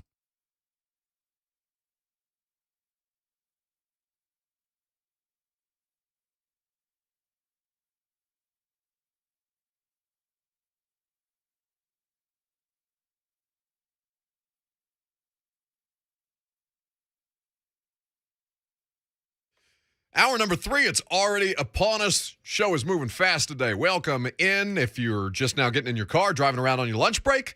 Welcome back if you've been hanging out with us for the first 2 hours of the show. Mike Vrabel, he's at the podium right now. He's answering questions about Joe Burrow and the Cincinnati Bengals. So we take you live out to St. Thomas Sports Park right now. Hubbard to Ohio State, and if that is true, if I do remember that correctly, what do you remember about him then, and what do you think about the success he's had? Yeah, I mean, he was a late bloomer, played lacrosse. We started recruiting him, I think late, like a lot of people. Big, athletic, smart, instinctive, and I think he's really continued to grow and develop, as a football player. And so you saw that at Ohio State. You're seeing that now. He rushes. They drop him. He bats balls down at the line of scrimmage. Very productive player and, athletic, very good size. When you get to this point of the year and the competition increases the way it does the margin of error go down at the number of mistakes you can get away with? Yeah. I mean, I think just how critical each and every play is, our focus in each and every play, that we're involved in every play. And that, just try to reference, the game that the Bengals had last week. The Raiders were 2nd and 1, had a false start, made it 2nd and 6, made it, or 2nd and 10, false start, and 2nd and 15, made it 3rd and 7, and then ends up with a strip sack. So that led to a touchdown. And just how critical each penalty is, each decision that we make, each punt that we go to catch, and everything, just the focus that we have to have on each and every play. How much emphasis do you put on, or just going back and looking at last year's game with the Bengals? Oh, God. There's enough to make you puke. I mean, we could watch it, but it wasn't very good. I mean, we just, we have to be better in all 3 phases. But I think you look at it, I mean, you have to watch. Conceptually, I think it's, there's some similarities. Things that we'll have to do much, much better. When you look at the growth defensively here since then, do you feel like that's more personnel or scheme? Well, I mean, I think scheme sometimes gets overrated. I think I've been through this before. The beautiful thing about coaching is that there's going to be a bunch of different schemes, a bunch of different ways to run the football, throw it, coverage, pressure. And what the job is of a coach is to get the players to believe in the scheme that you have and try to put guys in the right spots. But at the end of the day, it comes down to the players going out and executing. So that'll always be the answer, is that whatever success we have here will always come back to the players. Kind of at some weeks, just if I want to see certain things out of Derek along the way, how have you liked what you've seen from him? And would you say things are trending that you'll have him be available, or is that? We'll be in pads today. I think that's a good step. We'll have to have some contact. It's been a while, since he's had, contact. We're going to have to do these things that will come close to replicating what's going to be asked of him in a football game. So, again, we'll have a week of work and we'll see how he feels and make a decision. How has he responded from the previous work that you've given him? Well, fine. You have to keep an eye out maybe early in the game for guys who are a little too amped up and try to draw Yeah, we them back talked down. about that today, just being ready at 3:30. Trying to build some momentum here with some really good practices and preparation and not being, over that line before the game. Trying to use everything that we have mentally and physically at 3:30. You're playing a team coming off their first playoff win in 3 decades, and you guys have been 3 straight years. How much does that playoff experience? I think playing good football.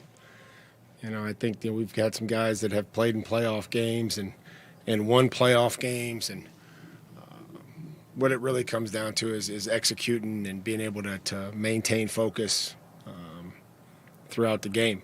I think that that game last week that they had came down to a goal line stand. They really stayed focused. Looked like the Bengals played each and every play, and then we're able to finish the game off. So, I think that experience is great, but at the end of the day, we're going to have to just really execute, focus, and not do things that hurt us.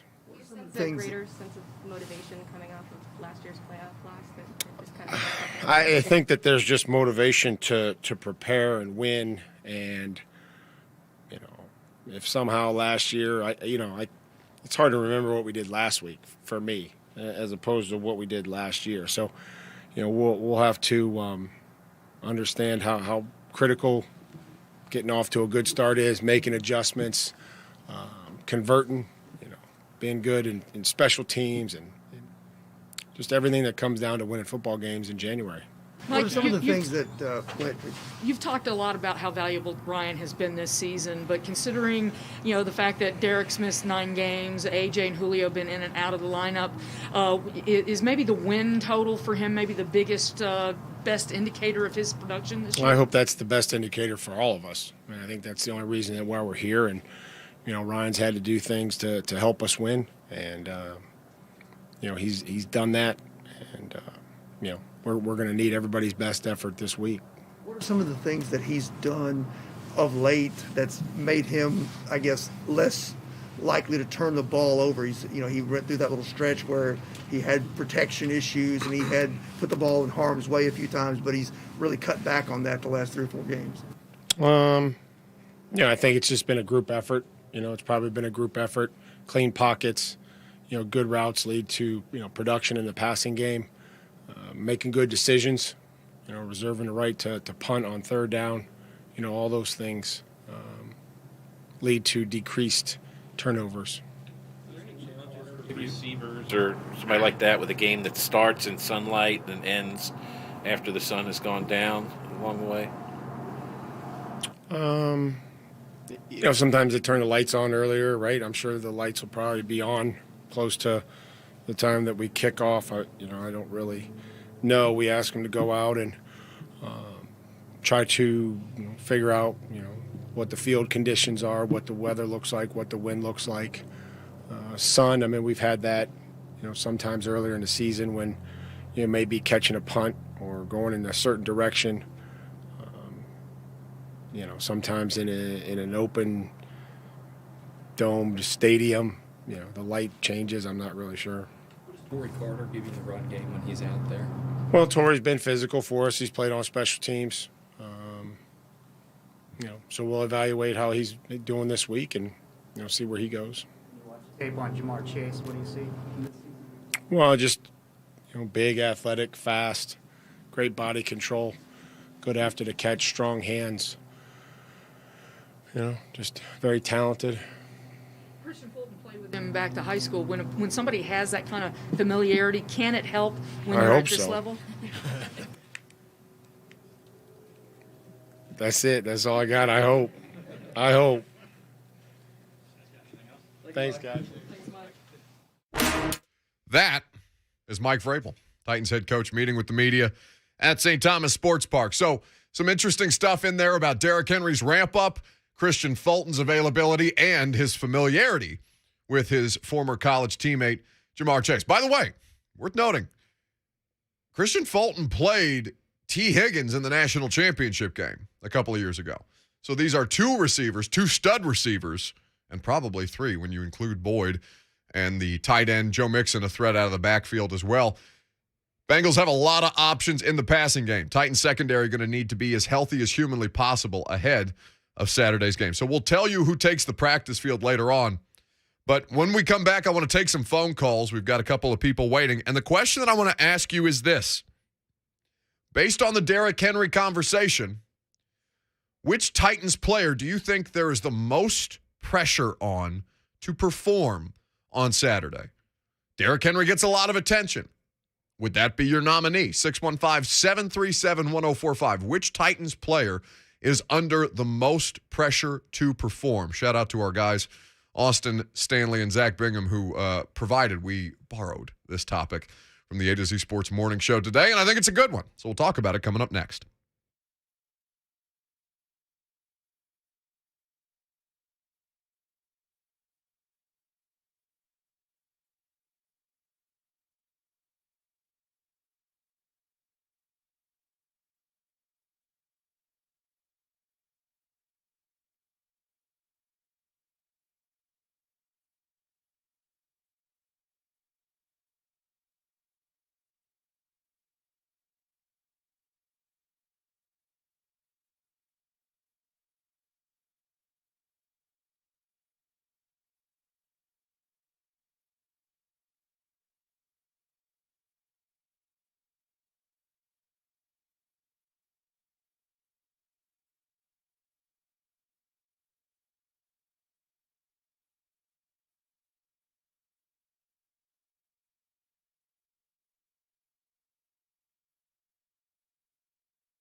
Hey, Buck, thanks for having me, man. I really appreciate it. Love the show.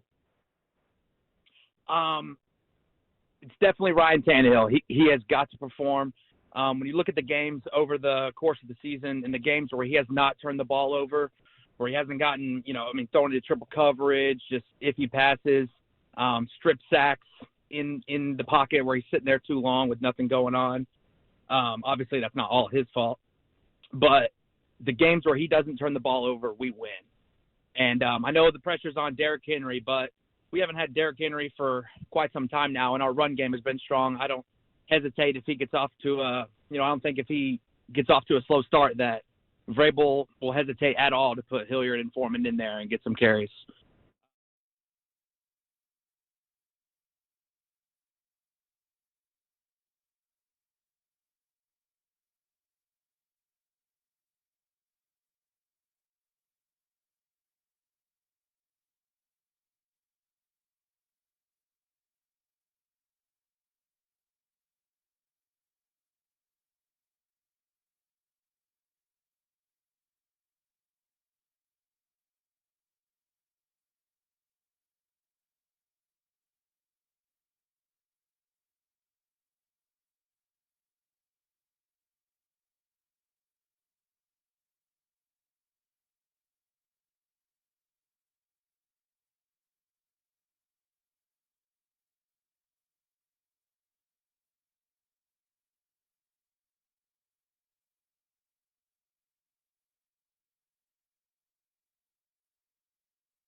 What's up, Buck? Hope you're doing well, man. Yeah, Ryan Tannehill is the obvious slam dunk answer, but just go outside the box a little bit.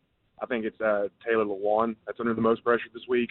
I'm with you in your overall assessment that he's had a lot better of a year this year, but I think public perception on him, and correct me if I'm wrong, obviously, but I think it's still a bit rocky. And if he were to come out and have a bad game this week, I don't think it's going to really bleed over into next year. But in terms of just the court of public opinion, he's going to continue to fall, and that pressure is going to keep mounting as time goes on.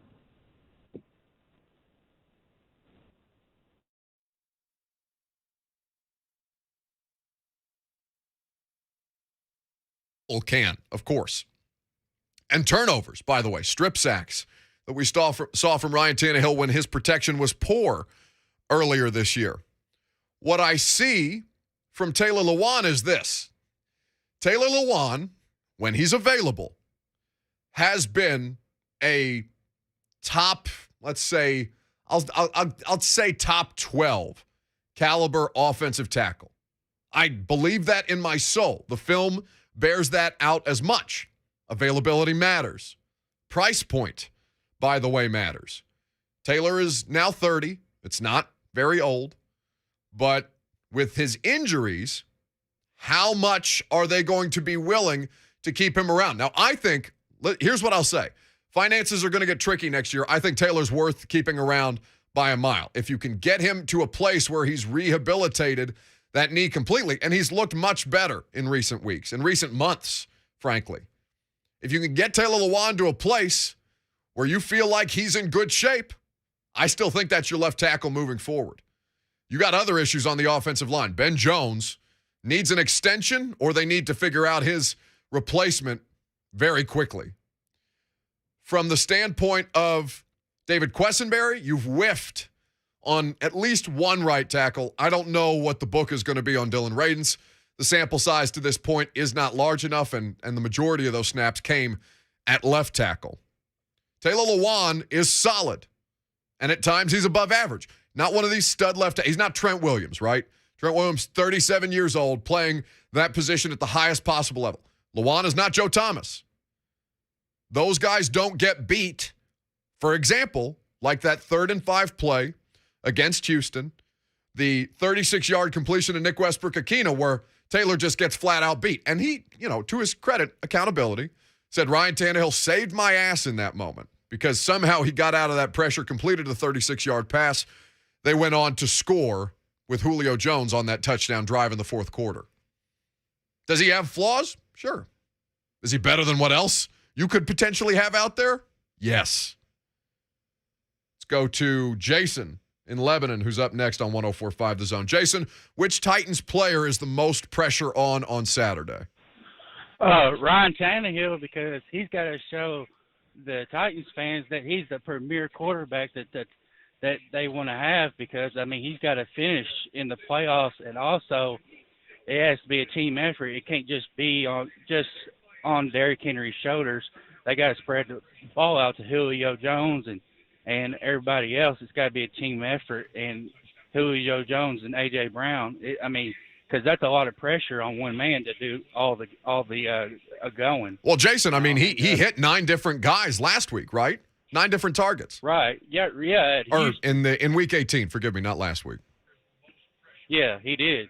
But it's just got to be a team effort. It just can't be Derrick Henry doing it. No, I don't disagree. If the game comes down to just being on Derrick Henry, listen, I think Derrick is an all-world player. All-world, truly. And at whatever point his powers start to diminish, I'm not going to believe it until I physically see it in front of my eyes. Derrick Henry is a once-in-a-lifetime type of NFL talent. But it can't just be him. We know this. Now, in 2019, it kind of was. In 2019, it worked for them. In 2019, it got them a 10-0 lead on the Kansas City Chiefs. Then Rashaan Evans misses just a horrendous tackle. And a couple of guys missed the tackle on Patrick Mahomes. I think it was the score to give them the lead to end the first half. I don't remember the exact score at the time, but that was going into halftime, and it felt like Patrick Mahomes just broke him over his knee. What I'll say to you is the idea of a premier quarterback. Ryan Tannehill's in it again. 3 straight years. 3 years as the Titans starting quarterback. Maybe not 3 full years. 2019, a smaller sample size, but the majority. Ryan Tannehill is in the same conversation as Patrick Mahomes, Aaron Rodgers, Tom Brady, Josh Allen, guys that you've heard over and over and over again. 3 straight years for Ryan Tannehill. Does that, making it to the Elite 8, does that qualify, in the caller's words, as a premier quarterback? I would say most certainly. We go to Philip in Smyrna up next on 104.5 The Zone. Hello, Philip. Hey, guys, can you hear me? I sure can, buddy. Hey, man, I just want to come out and say, look, the pressure we can pick anybody on our team to pick one sole person, but I'd like to say that a lot of the pressure is going toward Julio due to the fact that they did restructure Tannehill and some other deals so that they could get him. But here's the deal. Our offense needs to come together as a team. There's no I in team. And we need to come together, and I also think that the pressure is going to fall on our offensive coordinator to be able to put the right amount of plays with the right players. Derrick Henry can come in, but, he's not played in a while, so he's going to be fresh. But at the same time, I know when I played football and came in and I was fresh but hadn't played in a while, I was rusty. And I feel like that you can't just sit there and say Derrick Henry, Derrick Henry, Derrick Henry. We need to say offense, run it together, do it together, and show everybody in America and in the NFL who we are and what we're about, and that's scoring touchdowns with our elite players. Thanks. Thanks for the call, Philip. How close did he get it? So close. What was the second mark? Are you timing them now? No, I don't have time to do that. Wait. What do you mean? We can't tell them that there's a timer. I'll do it when I can. No, I got no, a that's lot not going on how back this here. works. I don't have time to start a stopwatch every time someone starts speaking. I would prefer you lie and tell them that you do, even though you're on video and Yes, he everybody was can see 3 you. seconds short. Ryan Tannehill. Well, the Julio Jones conversation is interesting, right? Because I told you the money's messy next year. Now, I saw Field Yates, and I'll pull up the exact numbers on this. There's always ways to kind of negotiate around the cap, but the caller's point about Julio Jones having a tremendous amount of pressure on him, I don't dispute that. There's a lot of assets, finances, just general hope tied up in Julio Jones and his what was a disappointing regular season. Nobody can dispute that. If you want to argue with me on that, you're more than welcome to. I think it's a ridiculous argument, but you can try. So Julio Jones, here's the situation for the NFL teams that recently declared their unused 2021 cap space rollover amount. So this is the rollover money. After the playoffs, the NFL will audit incentives, bonuses, etc. by team. That figure will be added, subtracted to the number below. So it's the sum plus the 2022 salary cap equals each team's 2022 adjusted cap number. Here's what the Titans have. Titans have $2.88 million worth of rollover money, according to Field Yates. They're above the Colts, which is funny, at $2.42 million. Top of the heap is the Jags with $25.75 million in rollover cash. Woo! Eagles, a playoff team, $16 million. So it's not terribly close between the top, with the Jags are the worst, I guess, in that regard, and the Eagles in second place. Giants have $13,000. Did you see that tweet the other day that they couldn't field a 53-man roster in Week 18 because they didn't have enough just cash to pay a full 53-man roster? Poverty franchise. And that's supposed to be one of the NFL's marquee, gems. Blech. The Giants. We got Noah, who's in Nashville, up next. We're talking, by the way, if you're just now tuning in, we're talking about the Titans player who's under the most pressure to perform on Saturday against the Bengals. For me, it's Ryan Tannehill. Who is it for you, Noah? Buck, I would completely disagree. I think it's absolutely not Ryan Tannehill because I think this year, under the circumstances, in a depleted offense with almost no talent for most of the year, he took almost no unnecessary risks. I think it's definitely the Titans secondary this week because I think if we're going to lose this game, it's going to be because we get beat by T. Higgins and Jamar Chase. Appreciate the call, Noah. Lucas whispered in my ear that he agrees with Noah. Your thoughts? Yeah, specifically with Christian Fulton, because you talk about T. Higgins going up against him in the championship game, and we've talked about Jamar Chase, their relationship, played together in college. Those two played together in high school. Those two have been going up against each other for, the last 8 years, since they were like 14, 15 years old. Not to mention Joe Burrow, his former quarterback at LSU, is on the other side. So I figured Christian Fulton would get that matchup.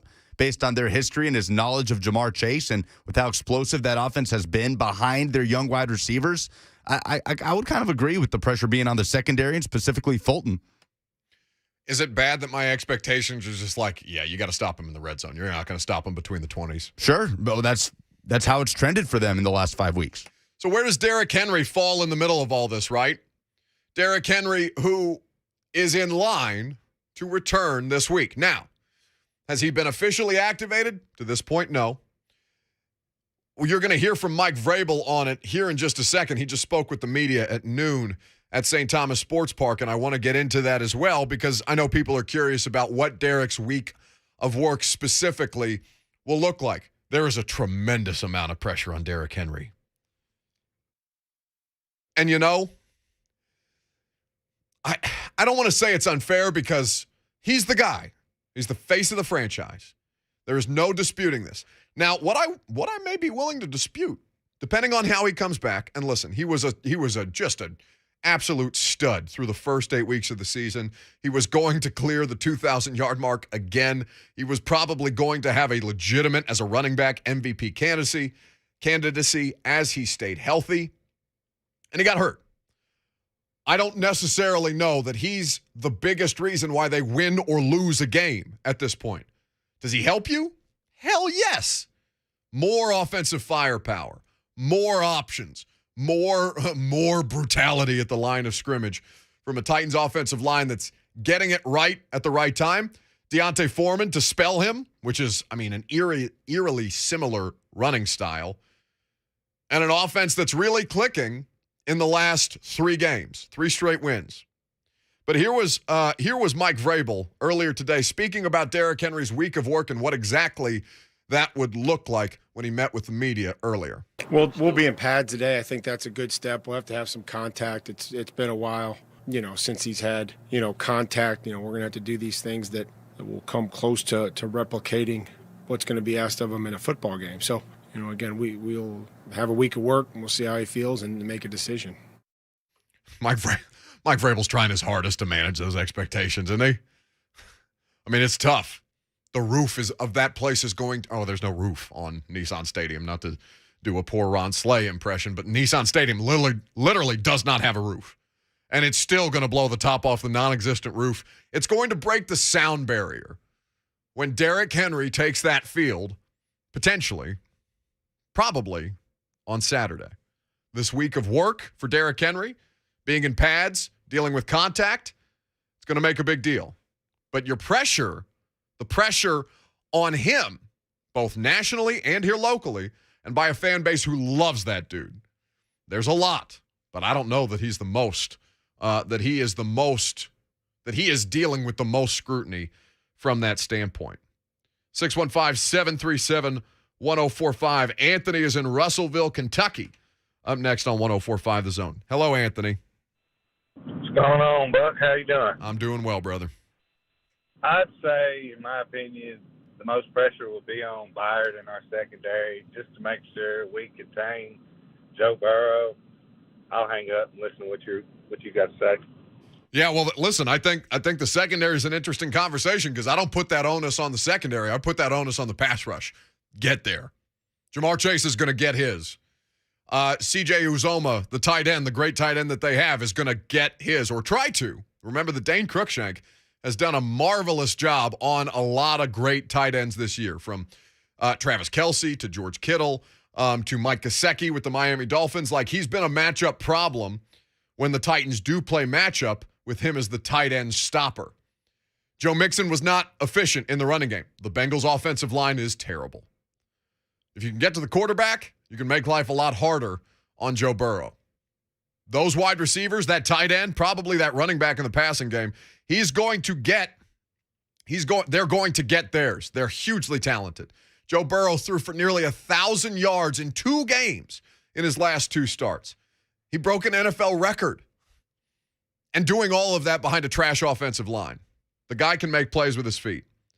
One more, and we'll get one more in this segment, and then we'll get some more calls on the other side. Last call for phone calls, but we have to end this segment with great punctuation. We have to end it with Sue-Ann. Hello, Sue-Ann. Hi, Buck. Thank you for taking my call. Always a pleasure. You guys warm my heart. So, Ryan Tannehill, not necessarily because of his ability to throw, which is very important, but his ability to bring the best out of every player, to challenge them, to reach down into the depths of who they are as men and as football players is the most important thing, whether it's defense or whether it's offense. You know, his ability to do that is critical. And it's the mentality of, if I can just steal, we ride together, we die together. Bad boys for life. Whoa! Give her the music. Yes, Sue-Ann. I'm ready to run through a brick wall. We don't listen. Paul and Franklin is fantastic. Darrington, I don't know that we have a show without Darrington, because there has to be one caller that all the other callers hate. He's this show's backbone. He's on the well. Yeah, that's deeply offensive since my name is the one on the show. Thank you for all your great confidence in me, Lucas. We have great callers. The callers are studs. Paul and Franklin is incredible. Darrington is an absolute unrelenting troll. But Sue-Ann, ooh, she may take bad boys for life, she said. And that was a walk-off. Put that on repeat in the Titans locker room before the game. Sue-Ann, say it with your chest one time, boys. I love it. Last call for phone calls coming up next. We'll get to a few more before we hit the polls. Wrapping it up here on a Tuesday. I'm Buck Reising. It's 104.5 The Zone.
Last call for phone calls. Get them in.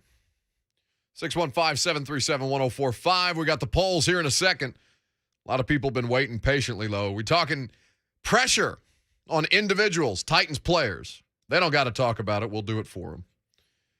Let's go to Ryan in Lebanon, who's up next on 104.5 The Zone. Hello, Ryan. Hey, how's it going, Buck? Going well, thank you. Hey, I just think that player has got to be Janoris Jenkins. He's got to have an incredible game just for the near facts. You also get your number one pick back next season. So I just think he needs to have a heck of a game. Tighten up, boys. Thanks for the call. Jackrabbit, I mean, especially if Molden or Fulton, for whatever reason, and by the way, they haven't even taken the practice field yet, so I don't know whether Elijah Molden and Christian Fulton are going to be available to the Titans, but yeah, Jackrabbit's got a lot to, I mean, he's had some good games, right? But it's a very up-and-down experience. He's a veteran corner. He's smart about football. Coach Mack raves about him, given that he drafted Janoris Jenkins with the St. Louis Rams at the time. But I think that Jackrabbit is going to see some scrutiny. You know what I haven't heard yet? That's a really, really good one. Somebody tweeted it to us, and I want to pull up the Twitter handle. Alex Sears, Knight of Nye 222. A player with an underrated amount of pressure on him is my beloved Randy Bullock.